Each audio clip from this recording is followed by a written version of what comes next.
కాబట్టి మనకు చాలా సమయం ఉన్నది. ఇంకా 6 తారీఖు తర్వాత మళ్ళీ ఎప్పుడు డేట్ ఫిక్స్ చేస్తారో తెలియదు.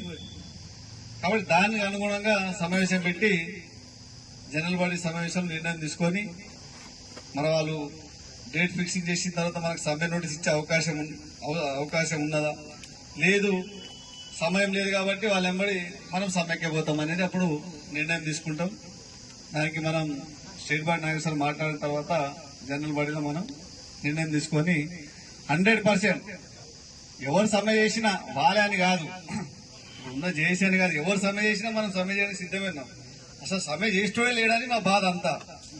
ఈ విద్యుత్ సంస్థలో సమ్మె చేసేటోడు ఎవరు లేరు, కార్మికుల నుంచి కొట్లాడేటోళ్ళు ఎవరు లేరు. ఏదో తుప్పాలిసిగా మామూలుగా ధర్నాలు చేస్తే మన సమస్యలు పరిష్కారం కావు. ఆర్టీఐ కార్మికుల సమస్య పరిష్కారం కావాలంటే పని బంద్ చేసి మనం సమ్మె చేస్తేనే మన సమస్యలు పరిష్కారం అవుతాయి.